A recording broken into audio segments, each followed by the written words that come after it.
Welcome to another episode of the Great Work Launchpad. My name is Kris Nelson. My site is evolveconsciousness.org. And this is episode... Oh, damn. I closed the window. What is it? 29? 30. Episode 30. Shadow Work 28. Fear or Love 13. Excuses 2. All right. Hey, Brandon. How's it going? Hey, how's it going? All right. And I made that infographic that you had like the idea of last week there. Sweet. Yeah. So, got a tree. Brandon was like, anyone ever see a picture of like the great work on top and the shadow work on the bottom? And I was like, I think I have from Passio. And I didn't go looking for it, but then he explained it, and I was like, yeah, maybe I haven't seen that, and maybe I could make it. So I made it, and there it is. So I use that as the title card or thumbnail for the episode. Yeah.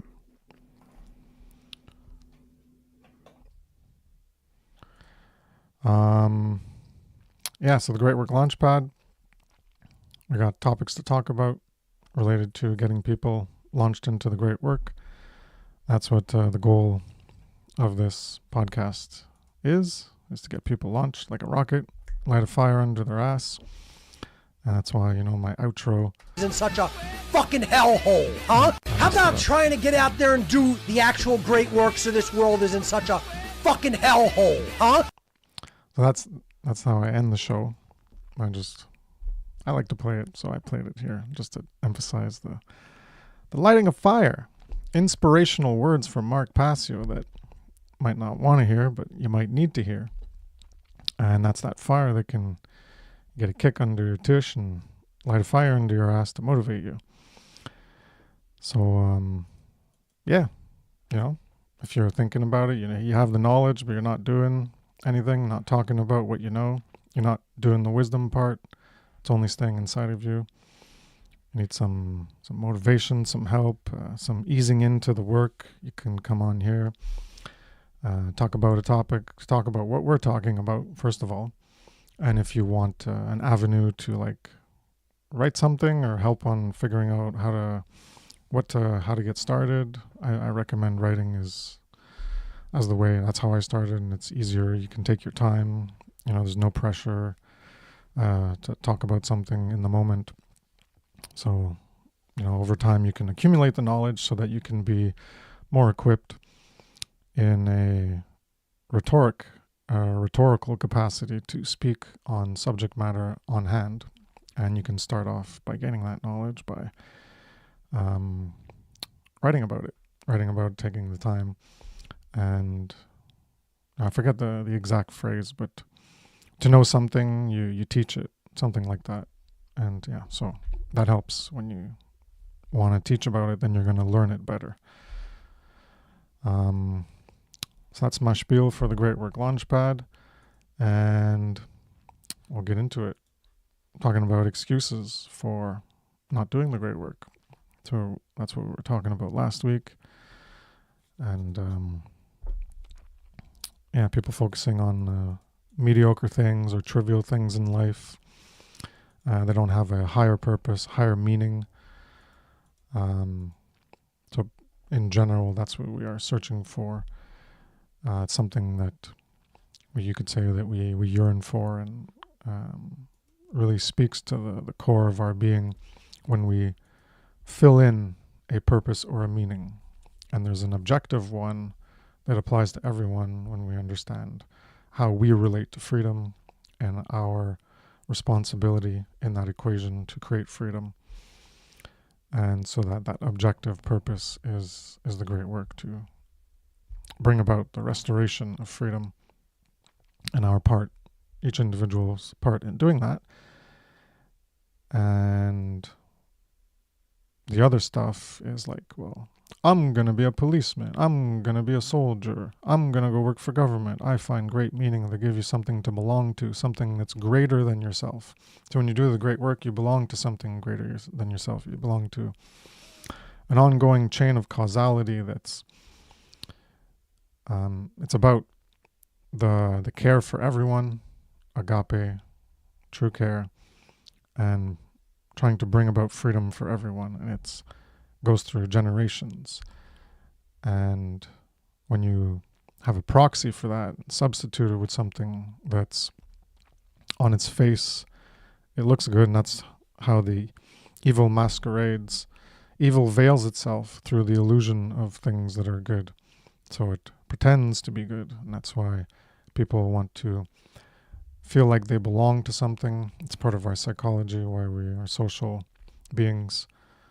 And another dimension to that is to belong to something bigger than yourself. And the greatest thing you can have as part of your identification is objective morality and true freedom. But the substitutes for that will sell you false freedom and false good and false morality.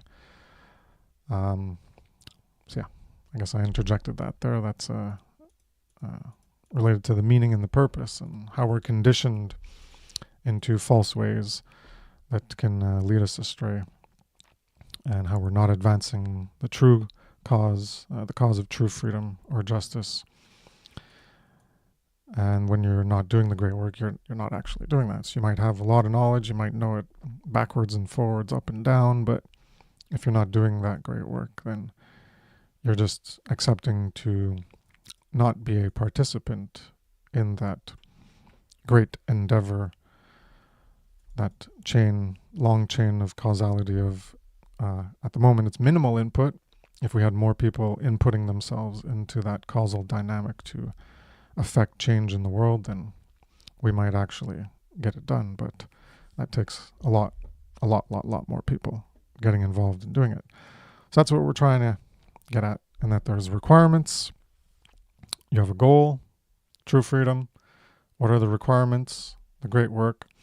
How do you do the great work?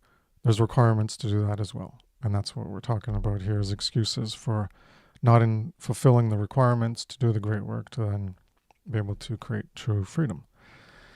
So last week we ended with talking about fears about personal characteristics, things that you feel you or think or believe or could be true that you don't have enough of, and how you can overcome those limitations. And that again, well, this underlying theme that we'll get into eventually, about sacrifice, that you'll have to sacrifice doing something that you're doing now. Your life is full, you got stuff, you're busy, you want to relax, you watch TV or movies. Well, you got to sacrifice one of those things somewhere in order to redirect and channel your energy, your time and attention, these spiritual currencies, into this, into either learning it, into developing the skills, developing the things that you think you lack or that you actually lack, or overcoming those fears. And then you won't have that as an excuse of not having enough of whatever quality, characteristic, attribute, or aspect about yourself. Another one is skill sets, how you don't know how to do whatever. You don't know how to do X.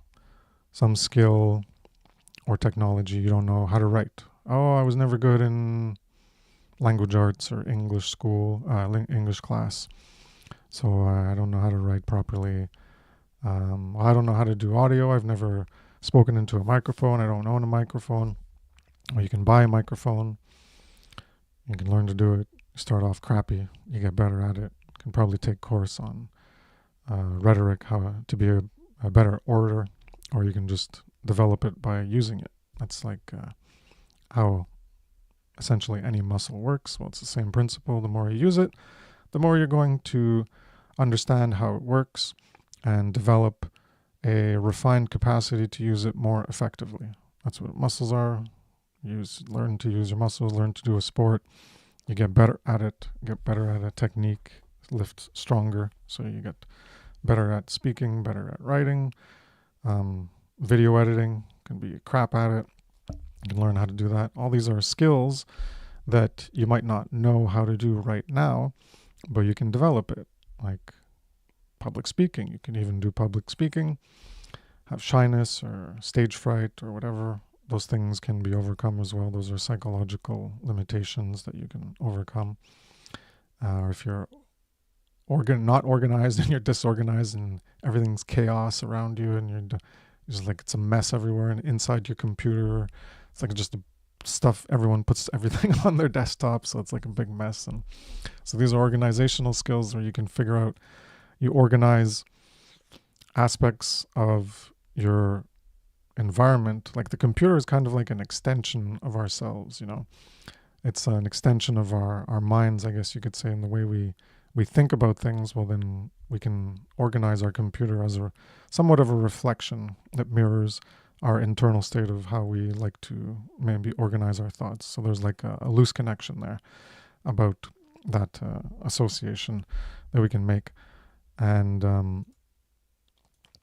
yeah, so all these things are excuses. If you're using one of these as a reason to not get started because, oh, well, I don't know how to do whatever, well, these are just excuses. And if you even tell yourself that it's not achievable, oh, well, I don't know how to do it, and I can't learn that, well, that's some bullshit that you're telling yourself, that you can't learn it, because you can learn it. It's just a lie that you're using to hold on to as a crutch so that you don't have to actually invest your time and energy in learning and developing the skill that you're lacking, so that then you can take your time and energy into doing the work rather than not, because you want your selfish life. People just want their selfish lives to live, and that's pretty much what a lot of this boils down to, is just people they want their selfish lives to live. They just want their damn selfish lives to live, and they don't want to do it for anything greater than themselves, because they're not going to get money back from it. You know, when you go into government or military or police, oh, you're joining something bigger than you, you're going to do good in the world. Yeah, and you're getting a paycheck. How many people would be doing those jobs if there wasn't a paycheck? So there's always this selfish motivator. When you're doing the great work, we talked about it like 2 or 3 episodes ago. Maybe it was last one. I forget. But I was talking about how, you know, for me and other people, we do have a selfish aspect, because we want for ourselves, we want to be more moral. We want to be the most moral we can be. And we don't want to be enslaved. We want to have more freedom. So yeah, it takes time and attention if you want to learn, and you are able to learn. It is a possibility for you to do. So you got to stop lying to yourself about things that you're viewing as limitations, limiting factors, and realize that it takes time and attention and patience and persistence. You got to keep doing it. You got to practice. You got to have patience, because you're not going to get it the first time. You're going to have to learn more as you go. But you can learn. But if you don't take the time to learn, then you stay where you are, and you're using all these things as excuses to not move forward. So you're just going to stagnate. And that's in that involutionary force. Hence why this is part of fear or love. That fear dynamic has to do with the involutionary force. That stagnation is part of that involutionary force. It's not on the active side of the active involutionary force, but it's in the passive involutionary force. That's why it's stagnation, because you're stagnating and you're letting things be, letting evil be, and you're not moving things forward towards the evolutionary, syntropic, ordering, moral, good, right side. So maybe you're not going to be doing that quality as good as someone else, and you could use that as another reason. Oh, even if I do learn this, well, I won't be writing as good as this person. I won't be speaking as good as this person. My videos won't be good as this person. Whatever you can think of, not as good as whoever you can think of. So that might be another reason you have maybe low self-esteem. You need to work on that. Like, oh, you're not going to be as good as someone else. So what? You can still get to a place where you can do that thing, where you can gain that skill and you can use it to do the great work, and not keep leaning on that as an excuse to not get started. So even though, okay, it could be shit. All right, could be, maybe not, maybe it will be. Don't look at it as it's just gonna be shit. No, maybe it could be, but even from that shit, you can make it less shit and make it better. So I'll pass it to you, Brandon. I don't know who the mystery person is, but they showed up, but they're not there. It's Fiona. Yeah, Oh, yeah. is it? She put in the in the chat. It's Okay. Yeah, I Fiona. never have the chat open. I'm bad with that. But great points. And you brought up skill sets, and it's crazy because we live in this age of technology, and people think we're getting so advanced and we're so evolved, but when it comes to actual practical skill sets, we are lacking in those departments. Like when it comes to just like basic survival, like skill sets and technological skill sets. But you would think that people would be wanting to learn more when it comes to these technological skill sets, considering we have access to the internet, and we have like access to all this technology now, monitors, fast desktops, have laptops that are extremely fast. You can get up to like 120 plus gigabytes of RAM. We got fast freaking SSDs. You can store knowledge. Now you can store more knowledge than like 20 years ago. So you would be thinking that people would be, trying to grasp these skill sets and take advantage of all these, like online courses, because there are a lot of free, courses. There are a lot of paid courses. There are a lot of, like how-to videos. There are a lot of books. There is a lot of information online when it comes to like actual practical skill sets when it comes to, like doing this kind of work. So it just gets down to that point, is why aren't people taking advantage of these tools? Why aren't people, like jumping on this knowledge to actually, hone these skill sets which are needed when it comes to putting out this kind of information? It all boils down to fear, fear. And how, like you say it, because you haven't given yourself to that higher purpose, that truly doing the great work for doing to trying to bring about true good, true morality, true freedom, um and that objective purpose, then that fear mindset is going to always prevent you from moving to that stated goal.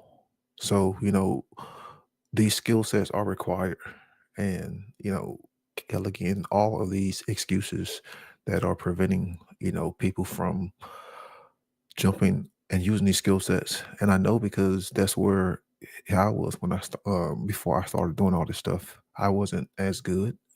I produce shit, because when you start off doing something new, it may not be the best. Like Kris said, it may be shit, but it's something for you to work on, something for you to hone on. Just like sharpening a knife.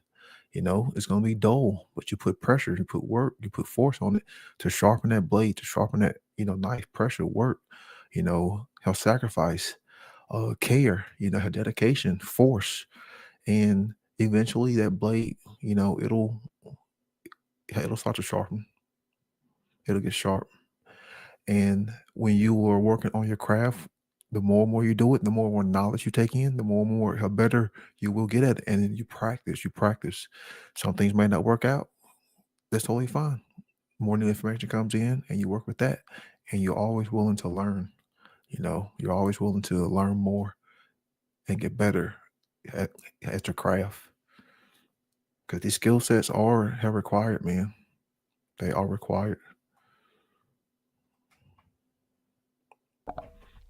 Right on. Yeah. You can gain more skill sets, but you can start somewhere.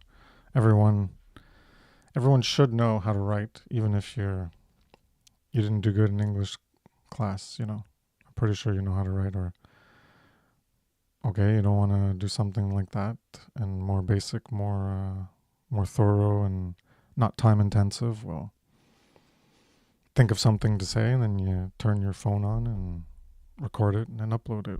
And that's like even easier. But it might not be as well organized, maybe organize your thoughts first. There's always somewhere you can start with what you have and grow from there. So I wonder, is Fiona there? Are you there?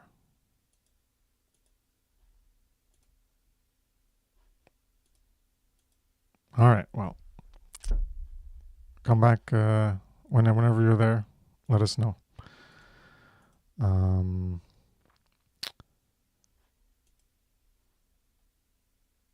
Oh, she says she's here. She said it in the chat.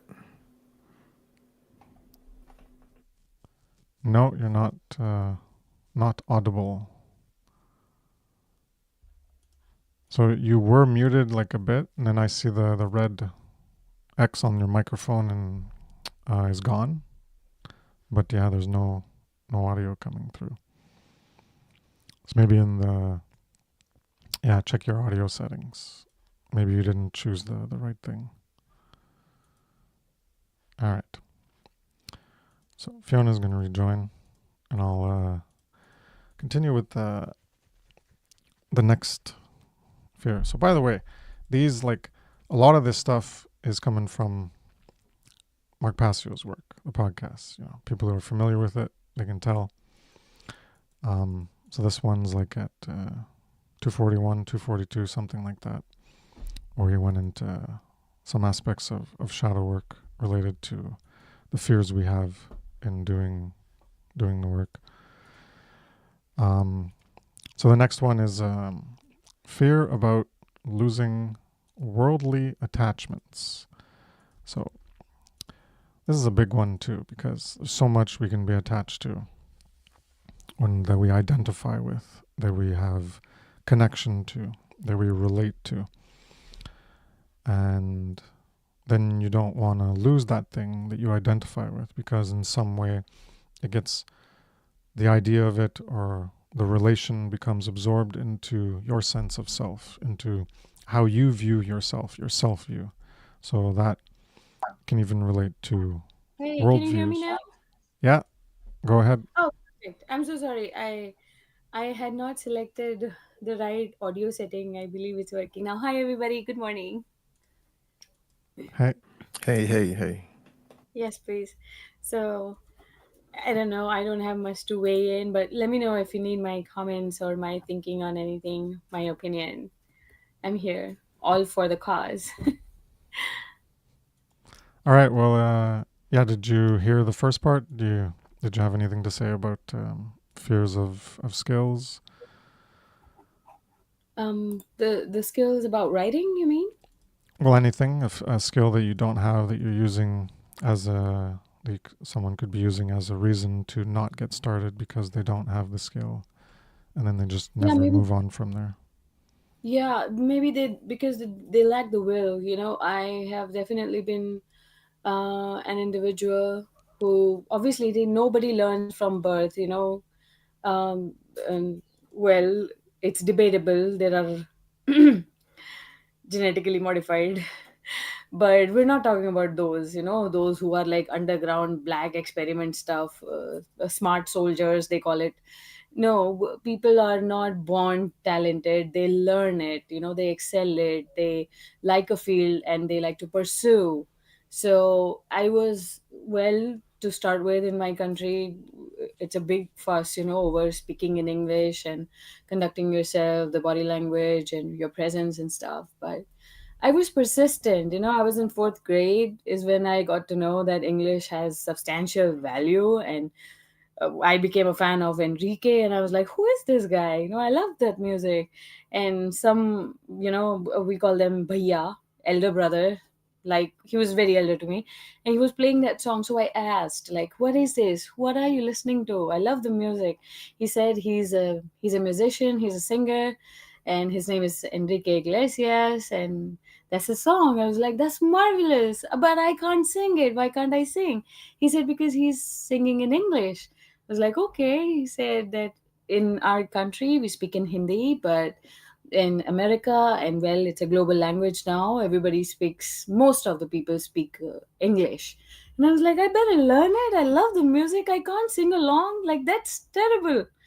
And you won't believe I picked up a Renan Martin on my own. I was a fifth, sixth grader by then. I had this passion for learning on my own. So, right after from my school, I would come back home, finish my homework so that I have enough time to practice English. And then I learned grammar and then pronouns, synonyms, antonyms, and how can I increase my vocabulary, the accent. And I used to sing along even if I used to screw up the lyrics, but I used to do that. And I became popular in my school because I was good in English and on my own. Okay. So, yes, definitely, to add to your point, you are right. Somebody who wants to learn will have to have the will. If you don't have the will, you're just going to sit on your bum the whole day. You would waste time. You would find reasons not to. There's a very popular saying in our country. We say, to do something, you just do it. And to not do something, you have a thousand reasons not to. But to do is just one, that you want to do it. End of story. So it's simple as, if I want tea and I'm out of tea leaves, well, I better get myself out of my house, buy a tea bag, and make tea, have tea. End of story. But if I'm not doing it, that means I don't really want tea. I am maybe showcasing that I like tea, but I don't like it enough to work for it. So there's nothing that we can't do. I was like, I was kind of a beat down student. I'm kind of a loner, on my own. And I had like serious trust issues ever since I was a kiddo. So that's why I would be on my own. And I had this skill that I want to be independent. I don't want to ask you or ask her or even the teacher. I used to do it on my own. And I eventually got myself from an average student to someone who was competing with the top scorers. So if I could do it, I mean, come on, I'm from the streets. Like I haven't had the best of education, no public school. I went to government schools, but then see, I had it in me, and I conquered. So I would definitely side with what you're saying. It's, as long as you want it, you will do it. Definitely. Sorry, I kind of go off track. It's a part of me. Please excuse me. Thank you. All good. You bring up a good point about schooling and being forced to learn things versus, as you were talking about, you had a drive to learn, and that's because it's something that you wanted to do. And when you want to do something, then you're interested in it and you will direct your time and attention towards it. Because if you're not interested in it, well, why would you put your time and attention into it unless you're getting something else that you're interested in? And for a lot of people, that's what they do with their jobs. They might not like their jobs, but they're already invested in the past with time and attention in order to have developed some skill that got them the job. And so now they're like, okay, well, I got to learn something else. So they'll learn something. They'll invest that time and attention to upskill, and it's not something they're actually interested in itself, but they're interested in a peripheral aspect, in something related to it in terms of what they can get as a result of learning that. And you can look at it this way with all this information about objective morality, natural law, psychology, philosophy, shadow work, all these other things. You could like look at it as like you're not even really interested in that, but what you are interested in, what you do want, is true freedom. What you want is to no longer be enslaved. Exactly. And as a result, you can have a drive to learn these things and put in the time and the attention to learn them and then teach them. Not because you're necessarily interested in it for itself. It's not one of your interests, but it's related as a requirement to something that you do want. So just like a job with money, you got to learn this to get the money. Well, you want the freedom, you want to not be enslaved, you got to learn this to get to that point. So that was a good thing that you interjected, and I just wanted to relate it in that way, that Yes. that's the best way to learn is things that you are interested in. And I think that's how most of us got here, even before we understand like the law of freedom, that we're interested in figuring out what's going on. So that's why we spent time to learn all these things, and from whatever teachers out there who did invest the time and attention to create some works of their own that we learned from. All that stuff was self-directed learning because we were actually interested in it. And when it comes to the great work, you might not be interested in doing it, but look at it as the reward at the end. And yes, I've talked about how the reward, you're not likely going to get it. So I guess here's a shitty analogy. It's like a job you work at that you only get paid if like over 50% of the people are doing the job or something like that. So like, are you going to get paid? Probably not, because you need 50% of the people to get it. So it's like a shitty analogy, but that's how you got to look at it, because you're not going to get paid, probably. Yeah. But in the future, someone could get paid down the line. A bunch of people could get paid down the line thanks to the work that you put out now. So anyways, it's a crappy analogy, but that's how I could relate it. Yeah, so I was talking about fear of losing worldly attachments. These things that we're attached to, that we identify with, that we have connection to. So it could be people, could be a job, could be information, could be a worldview, the way you view the world. So you can be attached to ideas, and a lot of them are more highly valued, and we have a fear of losing those things. So that's relationships, our friends, our spouses, could be children, our parents, where you could talk about something and fear how they're going to react, or you already know that they're going to react negatively, so you don't want to talk about these things, you don't want to do the work, you don't want to put your work out there in case they come across it online, and then they're going to see it and they're going to be like, oh my God, where is you? I'm going to disown you or something. Or, you could have all these fears of what's going to happen. And obviously the career or your job, fear of losing your job, you're going to put it out there. Oh, someone's going to find it, and then they're going to tell your employer, and then your employer is going to see it, and they're going to be like, oh, well, you're too radical with your ideas, and I don't want you to work for me. And well, then that's tied to fear of not having money. All this is tied to survival, fear of survival, which is a very primal fear that we have. So that money, that career, and, that's also tied to your house, your home. Where do you live? Well, how do you live there? Well, it takes money to live there. And how do you get your money? Well, you have a job. So all these things are linked, and that's your survival. And then if you don't have a job, you don't have money, and you don't have a house, well, how's your life? And you're like, oh, I'm going to die. I don't have anywhere. I don't have a way to make food. I'm not going to eat. I'm going to die. So that's really getting down to the fears related to survival when we're talking about these things that we're attached to. Yes, we're attached to our lives and we do need them, but we're afraid of losing them, and we associate a potential, probable, or maybe even unlikely loss of that thing if we speak out, because people won't like what we're saying, and then they'll cut us off, or cut us off from them, cut us off from the job, and then that cascades into no job, no money, no house, and then, oh my God, I'm going to die. Yeah. So if you lose that, would you be losing something that's real, as in genuine and authentic? So about your life, sure, it's real. And then we can get into the aspect of an authentic life and a genuine life. Self-examined life is not worth living, allegedly attributed to Socrates, I think. So that deals with, you got to do the shadow work. You got to gain that self-knowledge. You got to have this higher purpose that we're talking about here, this higher meaning. And that's when it's more of a genuine, authentic life, because you're genuine when you're saying, oh, are you being genuine with me? Well, that relates to when you're saying, is someone being genuine with you? Are they being honest with you? Are they being truthful to you? So genuine relates to truth. So when you're having that higher purpose related to truth, that's when you're more in that authentic living. You're truly being authentic and real. So part of the problem is this fear of not having an authentic connection to begin with.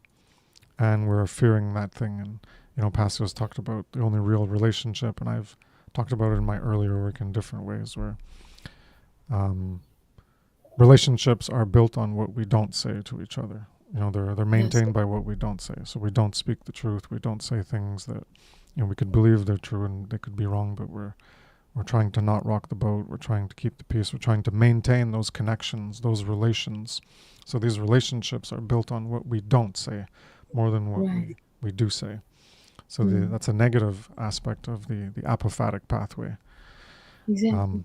So these inauthentic connections, the only authentic one is you have people who develop that true care for truth, Mm. and they're connected to truth in an imaginary way there, but it's like, when you're Mm-hmm. connected to truth and you're connected to truth and you both value truth and that's part of your core values and how you live an Yes. authentic life, then you're going to have a connection that's more authentic because of that care for truth and that commonality of wanting to be a servant of truth. So when the other person's not jointly connected to truth, or their job is not morally aligned, it's morally misaligned, like working for government or police or military or even medicine. There's another one where people think like, oh, I'm going to be something part of greater than myself, something where I'm going to do good, and then they get stuck in the whole authority aspect of it, of these procedures and protocols. Because what's a protocol? When you follow protocol, you become a C3PO protocol droid, because that's what he is. I'm C3PO. I am a protocol droid, because they follow protocols. And that's what happened in COVID. There's all these stories you can look into about following protocols. You don't analyze and assess an individual's certain medical condition and look at ways that can benefit them through treatments, even if they're not approved. No. You follow the protocol, and then you assist in killing them quicker by putting them on ventilators, because that's the protocol. And that's your job. And if you don't do your job, well, you're not going to make that money. So remember, you got to keep that money, you got to keep that job, keep that money, keep that house, and keep your life. And the other person's life and what you're supposed to be doing, well, that didn't matter as much, because you had to keep your job and your stuff going, because it was all about your selfish life that you want to live. So you could be doing wrong and you don't want to know or admit that you're doing wrong. And a lot of people are like that. A lot of people are still like that. They don't want to know that they're doing wrong. And if it gets brought up to them, then they don't want to admit it. And it's like total denial, ignorance, willful ignorance, rejection of the truth, and denial. So you shouldn't be doing it in the first place. But you want to hold on to that falsity, because again, there's these reasons behind it. It's your source of money, your source of survival. That's how you're going to maintain your life, maintain the things you have, all these attachments to, could be physical things, the things in your house, the cars, and etc. You don't want to have to look for another job and then not pay a mortgage and then have to find something else and get into bankruptcy or something. So there's all these reasons to not let go of the falsity. So people get entrenched in ego calcified, ego personality identity attachment to this thing that they value so much as part of their identity, as part of how they view themselves, that the ego is, their sense of I themselves is preventing them from aligning more with truth. So they remain aligned with falsity and they won't let go. They won't engage in a process of detachment.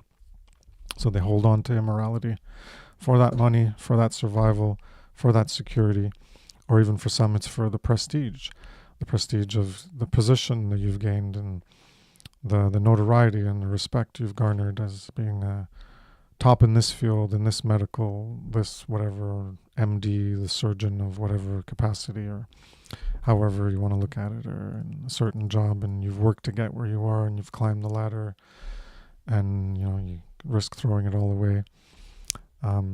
So again, that's tied to the investment you've made in building up your identity and how you view yourself on that rung and your accomplishments.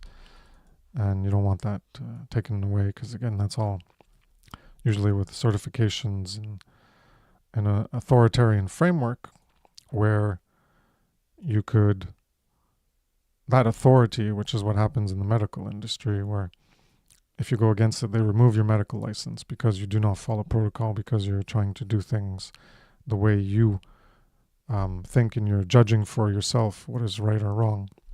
So you're trying to exercise your conscience, and then they can take that all away from you because you're not doing what they want. And there's the problem with authority in any field. So I'll pass it around before continuing and see if you guys have some input to add. Yeah, I'll jump on something real quick. You talked about, the fear of, you know, of losing loved ones, or fear of being kicked out of the group. Something that Pastor has talked about, you know, a lot. But yes, there is some, truth in there is some, survival in groups. But when you look at in the animal kingdom, when the lions are going to hunt, they always, pick off the one that strays away from the group.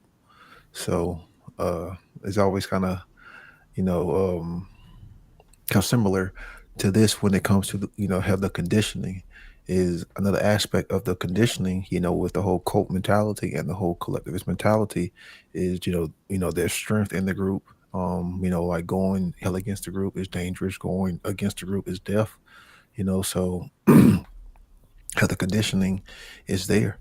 And the fear of hell abandonment, because being exercised from the group, it's like being kicked out of the house, held by your parents. No one wants to experience that because it is, how traumatic. So, in that fear, we'll still kowtow, like we'll go along to get along, we'll turn a blind eye. So, these fears are there because that's what comes along, with this conditioning, like taking advantage of our like lower level the animal instincts when it comes to programming. And you also brought up, the whole COVID-19 stuff, because everything, you pretty much was talking about, we saw, her during COVID, prime example. And sadly, like we're still seeing the same stuff now. And then too, like the whole order following, freaking aspect of it. You also talked about how the whole medical stuff,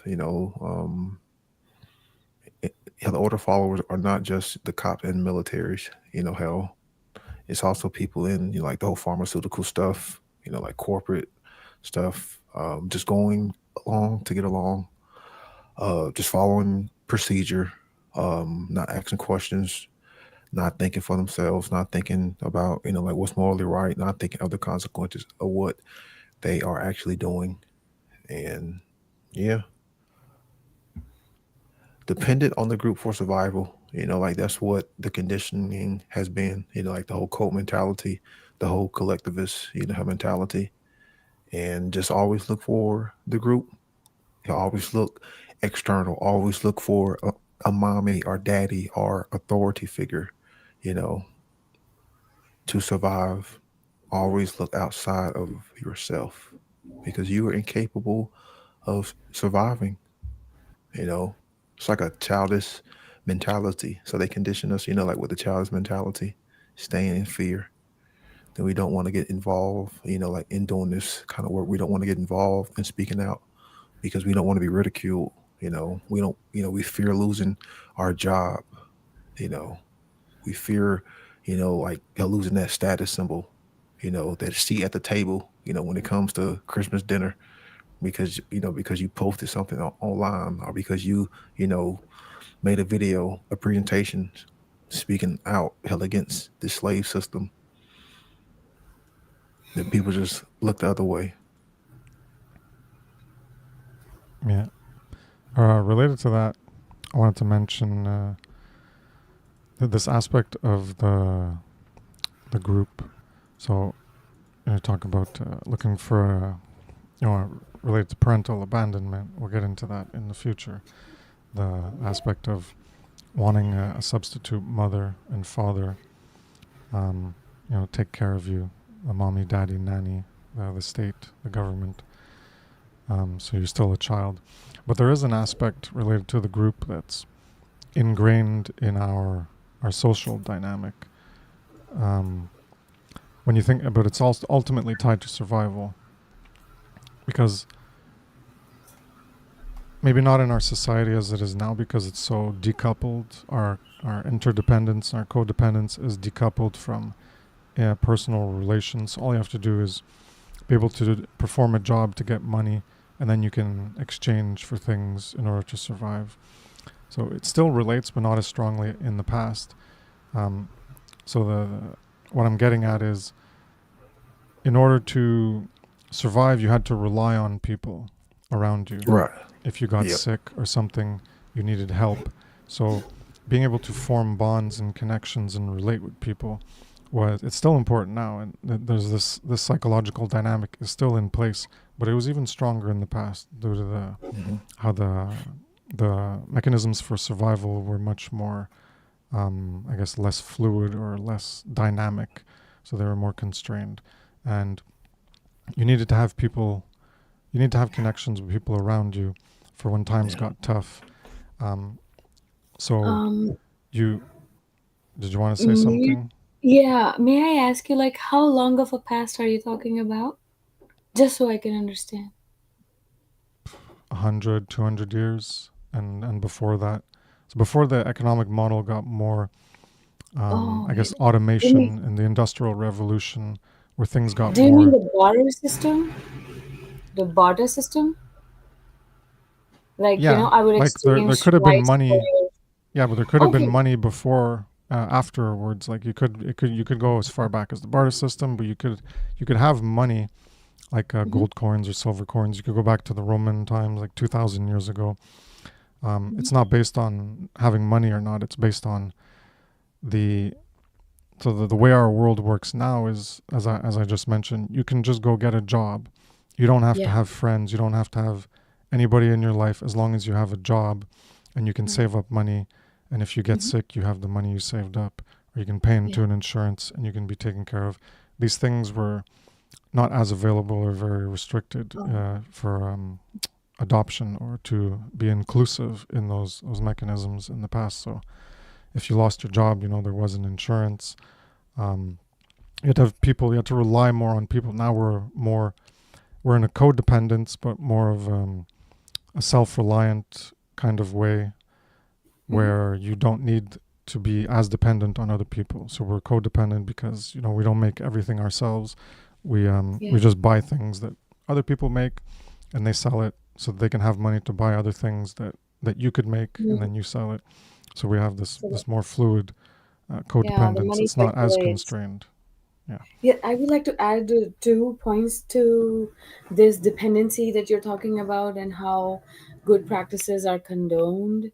And, it's like, one point is everything is so extra, extra, extra expensive. And, the government is of industrialists and businessmen, and they're not thinking about middleman or people who are like at the bottom of the pyramid, because they want to maintain their position. That's why the inflation is just rising and rising. And if there is a doctor, I'm not talking about COVID. I mean, COVID, everybody got to know the real face of medical industry.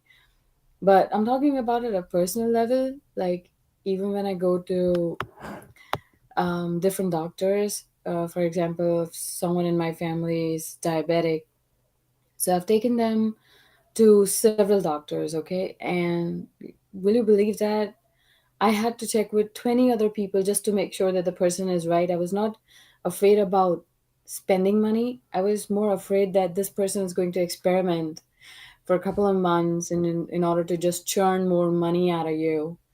That was a personal experience. Then there was this another case, just in our society, the particular clinic that is, that guy could have given the dose for cold in one go, but he chose not to. He made sure that you visited twice and thrice, and then he crushed the very tablet he gave you so that you could not buy it on your own, which was three times lesser the cost, you see.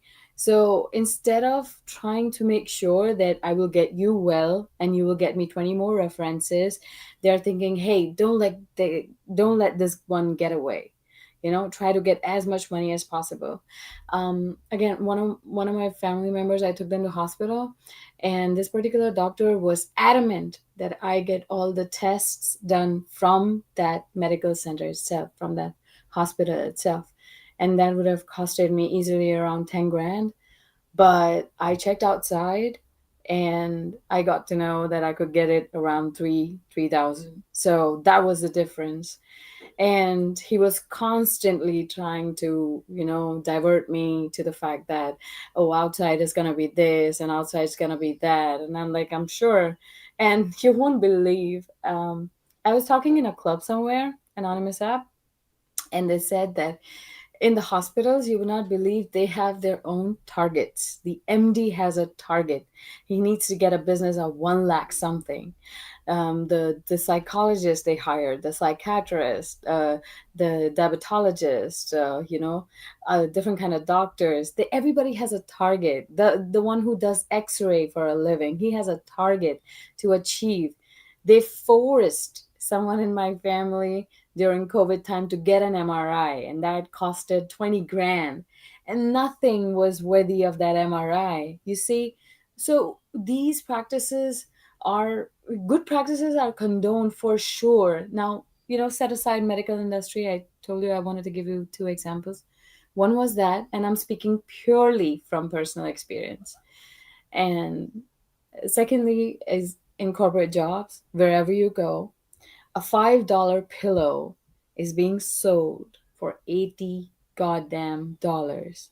Where is that normal bloke going to get $80 for that set of pillows? It's just cotton and some wrap around, and you're selling it for $80. That's staggering money. So I am saying all is supported. You understand? See, it's sustained diversification. It is sustained, whatever this is. And it's just the gap is, instead of minimizing, it's expanding. The poor is getting poorer, the rich is getting richer. It is sustained disaster in a very controlled manner. How you demolish a building, it's like that. When you go to work, okay, there are several industries here, I'm sure you're aware of. There's something called travel industry, okay? So they cater to different airlines like American Airlines, Delta, blah blah. And there's something called markup, which should not be ideally more than $25, but then they end up charging you $2,000 over and above the main ticket price, because they've got to make money.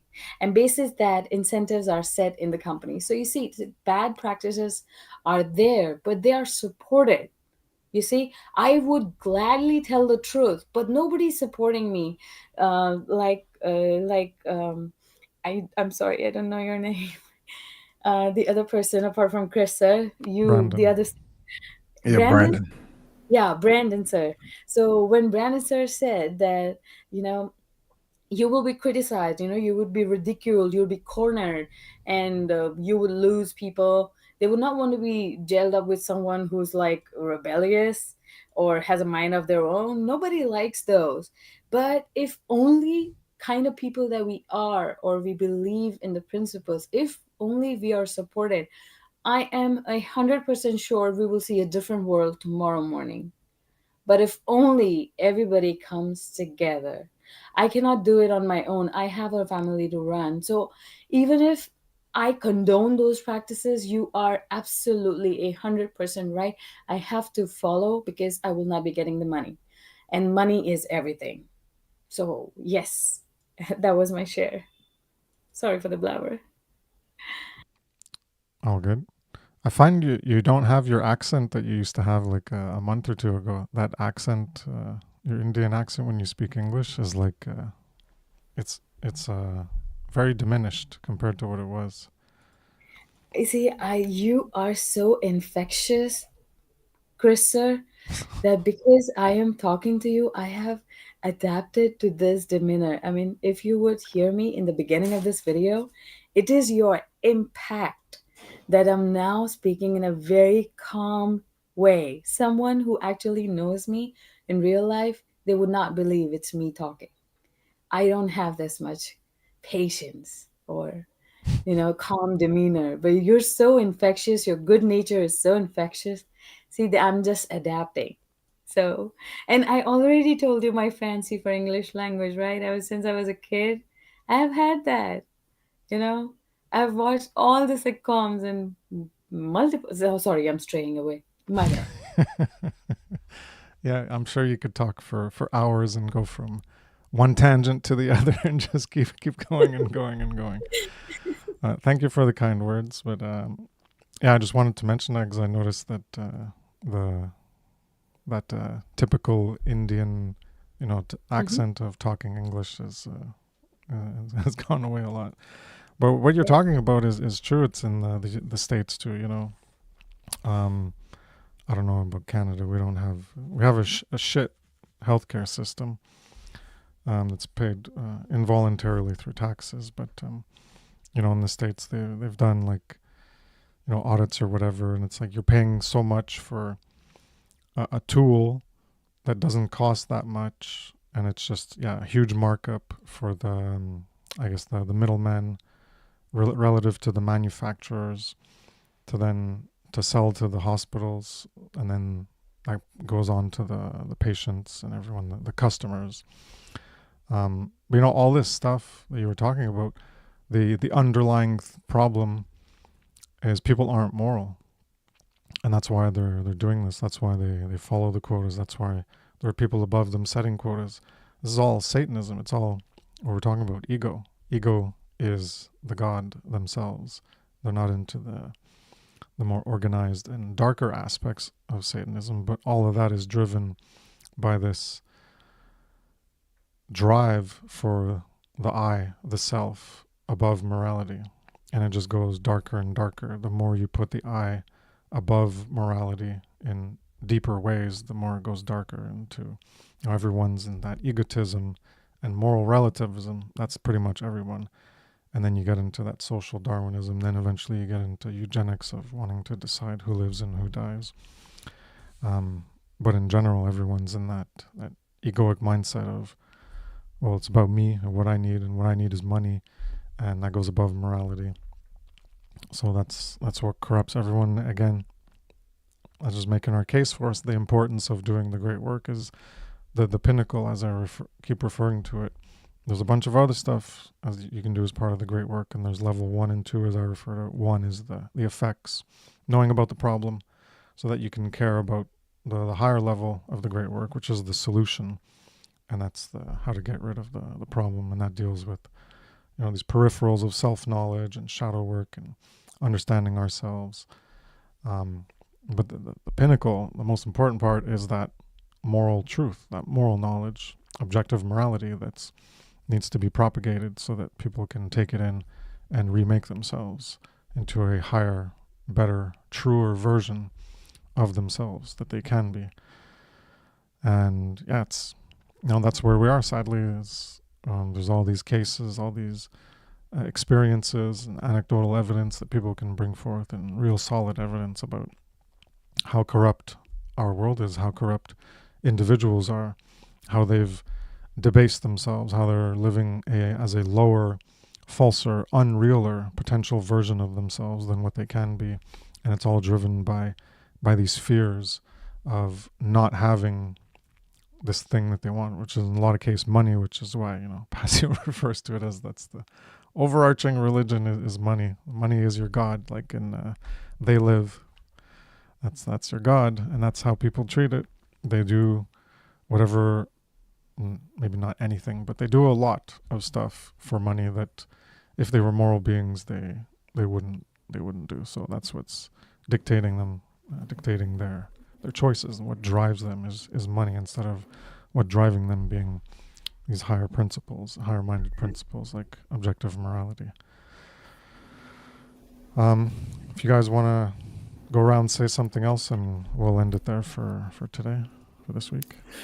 Sure. Since you brought up the money aspect, you try to serve two masters. You try to serve freaking mammon, because that's what you are, trying to get for all the time. That's pretty much what you worship. But you say you may be serving, God or, hell Jehovah or, hell well, like insert whatever flavor. Um, yeah. So it keeps you in that schism because you end up chasing something that's an illusion because the money's not real. Um, it's not real. It's just a belief. So trying to serve two masters, what can't be, which can't be done. Um, how you just keep pulling yourself, you know, stuck in the schism. So I'll close it on that. Thanks for joining us, Fiona. Yes, Um, my pleasure entirely. Lovely talking to you, Brandon, sir, yeah. and Chris, sir. Hey, when you was talking about those doctors, I was like, man, she's talking about the doctors held it over here inside the States. So, well, yeah, I appreciate it. Yeah, I really wish, I wish that everybody would come together. You would not believe the only reason I would not speak up because nobody would back me up. That's it. If somebody would back me, I would raise my voice. I would make a difference. But we are not backed up. You know what kind of guys are backed up? What kind of girls are backed up who are into shady practices, who are willing to lie for a buck? You know, they are promoted, they are given certificates, perks. So it's just sad. I wish there was a change. I wish. Yeah, the importance of speaking, not necessarily directly to others, but the more content that we can make about important quality aspects of truth can help to drown out all the nonsense bullshit that isn't Yes, sir. helping people towards that end, and then more people could be willing to, like you say, be a backup and back up other people who are speaking out in public for certain situations. And in that case, it could be true. You speak Mhm. up, and maybe there's security, and they'll beat you down. But there might be 10 people who are thinking the same way. This is just a hypothetical that could be true. In that situation, there could be 10 other people, and they're thinking the same way, so they're not speaking up. And then when one person does, the other person does, and then another person realizes there's other people there, and then more people start speaking up. And then maybe those 10 people will get beaten by the security, with their batons or whatever. Mhm. But maybe not. And then maybe even more people will think about it and be like, hey, yeah, with these guys. Anyways, it could snowball. It could not. It could backfire. But yes, we all want to. Now, that's part of that courage, even if you're alone.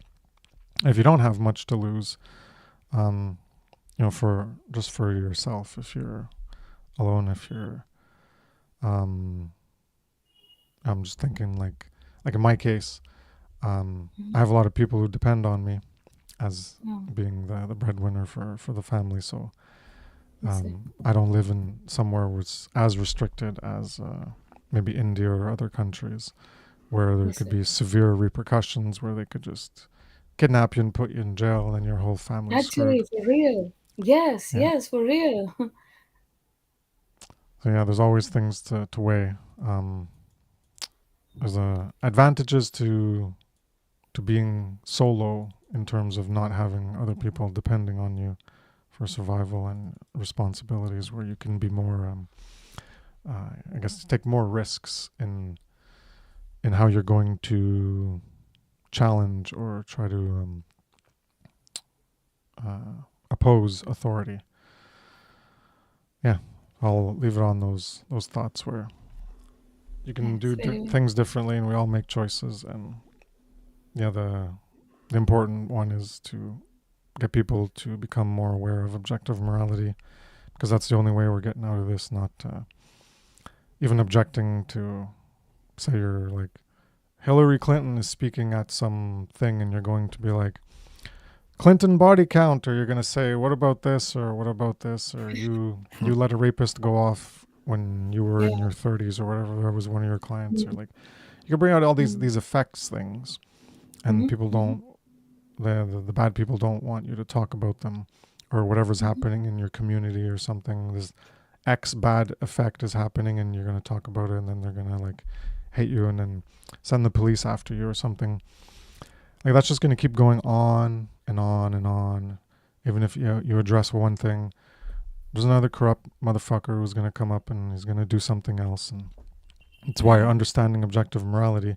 And then when you have people that understand, a certain amount of people who understand objective morality and are ready to unite together, then you can have actually a strong force that can act in that common unison to actually get things done and then truly have each other's back.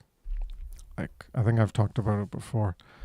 It might have been in my Law of Freedom where, you can have everyone backing each other so that you can actually engage in self-defense where, like, so you have police forces in certain areas and they outnumber you. But if you outnumber them and people in surrounding towns, when something bad happens and it's the authority versus one or a few individuals there, if everyone drives in and then you outnumber them, then you take them down. This is a hypothetical thing about where we can get to. But all that takes that foundation of morality to then be able to unite morally, to then combat the immorality through numbers and actual physical force and physical defense when they come at one of us, so to speak. And that's the advantage of being more local and people around you. But yeah, anyways, it was just something I was thinking of as where we could envision things could change and how we could get out of this.